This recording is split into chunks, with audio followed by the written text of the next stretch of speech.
Good to see you. So the first question I said I would ask is kind of, it's a bit of a loaded question, isn't it? How have you found things in Loanhead since you started? Um, Obviously a bit weird because of all the COVID stuff going on. Because usually you'd go in, if you're doing a placement anywhere, you'd just go in and you're getting kind of right in with everything that's going on. But with a lot of the things not being available, I'm only kind of coming in maybe once, like going actually to the church once a week, which is for the youth thing on a Thursday. So yeah, I found it a bit strange, but as time will go on, it'll just become, I'll just get used to it and keep going on with things. Yeah, yeah. Has it been a bit of a range to kind of leave Gorebridge? Oh, definitely, 100%. I was been there since I was 15, so you kind of, you're leaving like almost. It's weird. I kind of like thought of it like as, not getting my words out right. I thought of it kind of like as like I'm leaving home in a way. Yeah. That's like, because a church is a family, obviously, and it's like leaving one family to go join another, and it felt really weird because that's where all my friends are and where I've known people and things. But I'm optimistic, and I'm hoping coming to Loanhead I get to make these connections as well and have a new home church, really. Indeed. So you mentioned kind of going there at 15. What kind of drew you into the church at Gorebridge at 15? Well, kind of like when I was 15, my granddad had passed away in 2013. So it was it was one of like the first deaths for a long time from our immediate family. I had like great uncles and things that had passed away, and it kind of affected us, but not as big. So when it came to my granddad, it really affected my dad and kind of affected us as a household. And it was one day, Mark Nicholas's daughter Talitha, the youngest one, she was friends with Cole, who's my brother, and she was down at the house and said, Kev, I think you should come to my church. And my dad wasn't really a religious person.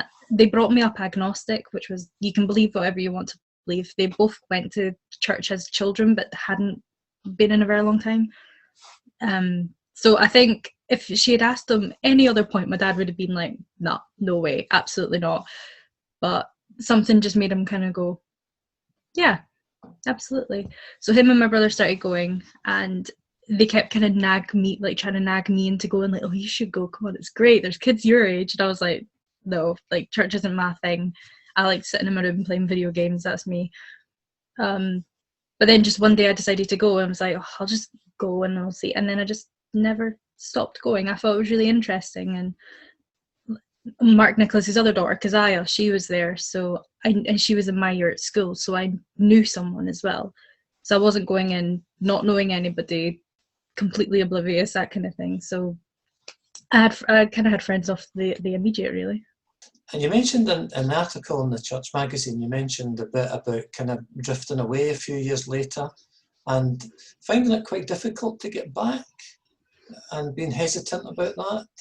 What were your feelings round about that time? About that time, I'd made a new friend group that weren't a particularly good friend group, but I was the good Christian girl around that point. So I almost felt obligated to be there, if that makes sense, Right. Because they were people who they weren't believers in God, but I was. So I was like, oh, I'm the good girl. I'm the one that's going to convert. I'll be good.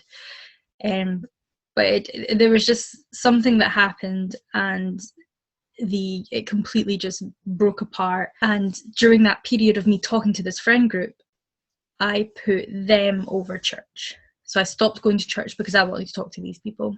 And I'm very much a person that if I've been away from something for a while or I haven't seen someone in a while, I find it then very awkward to go back because I'm like, they aren't going to speak to me. They aren't going to talk to me. I'll just be sitting on my own in a corner. And as an extrovert, I hate that. Hate being like not spoken to. Absolutely hate it. And then one day I did go back. I thought, you know what, I'm just going to bite the bullet. I'm just going to go. And the amount of people that when they saw me, they just ran up to me and gave me a hug and was like, Kieva, hello, how are you? It's so good to see you. And I nearly cried, and I don't cry in public very often. So I was nearly crying. I was like, oh, it's good to see you too. And yeah, it was so good being back. And after that, I was like, regardless of how I'm feeling, I think church is somewhere that I need to be, somewhere that I definitely need to go. Yeah. So that will have informed you in some ways in your thinking. Absolutely. Because when I was like out of church, I had just started a new place of work as well, which was at Redwoods, which is a Christian caring foundation. It works with people with learning, like very difficult learning disabilities, especially the unit I was at. And I think then as well, that's filled with Christians, apart from the agency workers. Some of them tend to be other religions, but for the staff who work there, they're all Christians. But it got to a point where they're always talking about their churches and how they loved them so much and they were great. And I wasn't attending church at that point because I was putting it off for other people. So when I was going home, I was still praying, still trying to read my Bible as often. I will be honest, I'm not good with that, but I try. And still listening to worship music. So I still was trying to keep that bit of my faith. But I think it was really difficult kind of trying to deal with not attending church and not spending that time with God that way as well, than just trying to do it at home on my own. So why take this step into youth work just now? What's kind of prompted this for you? It's a fun story. So when I was working at Redwoods, I first started there and I did enjoy the job, but I knew from the get-go that this wasn't the career that I was supposed to be set on. It was more like a placeholder because I found out the same day as my interview that I got the job. I was working there for nearly 3 years, and it wasn't until last year that I was sitting in the like our laundry room. I was putting away the client's clothes, and I was just like, I need to chat with Abigail, who is another girl from Gorebridge who is also doing the same course as I. And I was like, I need to talk with her about this because I just feel like I'm being called to do something else and I'm not sure what it is. So that day I texted her like, can you meet up today? She was like, yeah, sure. We went to McDonald's because that was like our hangout. We were like there about 3 times a week or 4 times a week because it was close by. So we met up and we just like, we kind of like chatting, seeing how our weeks were going. And then I just kind of said, look, I need to kind of get this out. I don't know what don't know what I'm doing. I feel like I need to leave Redwoods, but I don't know what to do. I've been looking at other jobs, but there's no time where I can still come to church. Because even though I worked for Redwoods, which was a Christian company, I still had to sometimes work on a Sunday, and I worked quite a lot of Sundays, which was really annoying. But I was like, there's just nowhere that I'd still be able to do things like coming through the week to help with the youth stuff, and on a Sunday, like I'd have to give some of these things up, and I don't want to do that. And she was like, that's interesting. So we kind of looked at a couple of stuff online, and then she told me about Rain, the course she's doing, that it had a gap year. And I was like, could do the gap year. That sounds like a good idea. So went and spoke with Ross Waters, the youth minister there, and was chatting with him. I was chatting with Joel Nicholas, the other youth minister, and we were just chatting things through. And then when I made the decision of, yes, I'm doing the gap year, they were like, oh, you can't do the gap year anymore because of COVID. And I was like, oh, thanks COVID, thanks so much. So chatting with my friend Stephen, who had decided he was doing the course. He was like, I'm doing it, this is the thing. And we were just chatting about it. And he had no idea that I was going to do the gap year or thinking about the degree. I kind of kept it a bit of a secret from the majority of people. And we were just chatting things over. And he was like, well, why don't you just take that step and try and see if you can do the degree. If it's a no, it's a no. But you never know until you actually apply for it. And I was like, I don't know. And I kept kind of putting it off because I don't deal well with education. And I'm drawing this out, I'm so sorry. Oh, you're fine. There you go. and it took a lot of praying. Obviously, we went to my adult discipleship group on a Thursday, which was run by Ross, and it was a few people there, ranging from like 18 to whatever age. And it was one of those nights that we were sitting and we were praying, and it was a group of people around me because we were praying for each other. And I just had this image of these like kind of mountains that were getting higher and steeper and more difficult. They seemed more difficult to climb, with a very clear sign that just said, "This way." And I was like, okay, I see what you're trying to tell me. I believe that this is something that I need to do. So I turned around to Ross, I think a couple of weeks later, and said, not a couple of weeks, sorry, a couple of days, and I said, I'm going to go do the degree. And he actually told me one Tuesday, he said, if you had told me, like, you see, when you told me that, I was immediately speaking to Mark Nicholas saying, Kieva's just said she wants to do the degree. Like, I never expected that from Kieva. Oh. And I was like, I never expected that from me. I was pretty sure I was going to be a musician. Like, I was going to go off and tour with Lewis Capaldi and all that. But here I am now, deciding, actually, I want to go into youth ministry. So that's how it came. And you very clearly listened to what God was saying. Yeah, and we're glad that you have, and glad that you're able to join us in Lonehead. But half of your time has been spent in studying. So how does that kind of work, especially during this COVID period? Although if it's a distance learning, it may not have changed much, is it? What they're doing is they're doing everything on Zoom, and it's every 6 weeks. So there'll be 1 week where I do really intensive studying. So I think it was like back in September was my first week.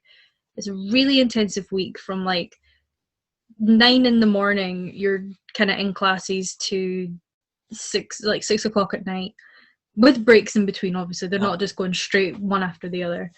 So there's that really kind of tiring week that starts on the Monday, finishes on the Friday, and then for the others, for 6 weeks leading up to the next conference, it's like just 6 weeks of doing placement work and essay work and just anything that they're needing to do. They might have like a couple of things popping up here and there. Me and my friend Abigail did a quiz night. And how are you coping as an extrovert through all this time when we've been told to stay in our own homes and all the rest? Because as an extrovert, you thrive on kind of having people around you and that kind of interaction. I have hated it. I have hated it so much. I think when lockdown started back in March, I was chatting with my American friend who wasn't dealing with it as much at the time, and he was just like, yeah, it's a bit hard, but we're dealing with it. And I just sent him all these Snapchats of me crying, because I was like, all I'm doing is going from home to work to home again, possibly going to a shop every now and then to help my mum, but I'm going to see none of my friends. Yeah, I've got them on social media, but that's not the same. And I just, it's really irked me, because I love going out and seeing people. Has social media made it easier, or is it a very poor substitute? I think personally it is a very poor substitute. I took a bit of a social media detox during the beginning of it, which worried a few people, because I never told anyone I was doing it. I just deleted all my social media, and then I think 3 people got in contact with me like, why haven't you answered my Snapchat?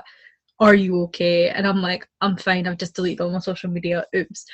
And then I came back and I had a bit of it on my Instagram story, just kind of explaining where I've been. And at that time I took some time to read like Proverbs and Psalms, and I just kind of went through and read bits and pieces of it, which then led to me loving my favorite Bible verse, which is it's like my life verse in a way, which is Proverbs 3:15. She is more beautiful than rubies, or nothing you can compare to her. Like that one, I can't remember the full one, I just remember the beginning of it. I've got it actually on my wall. It's it's a plaque that I found at Faith Mission, and I was like, perfect, coming home with me. But I read through that, and I read through those books of the Bible, and they just really helped me in that time where I just felt a bit lost and I was just feeling really down. And the amount of messages I got from people who, some people who were my friends at church, some people who I hadn't spoke to in years, from like cadets. I did cadets when I was younger and things like that. So kids from the church who I hadn't seen, who were just like, this is really inspiring. It's making me want to take a social media detox. And I was like, do it. Take that time off social media because you need it. Good. Well, can I just pray with you before? Of course. Yeah. Lord, I thank you for the work that you've done in Kieva's life, for the honesty about the journey that you've had her on, for the way that different moments and circumstances in life have led her to you and deeper in her walk with you. We thank you for the way that you've led her here to Lonehead and to serve here in the church over these next few years. We want to pray for your blessing on her, and we pray that through her ministry that you will touch the lives of others, that they too may know the fullness of life that there is in Christ. For we ask it in Jesus. Amen. Amen.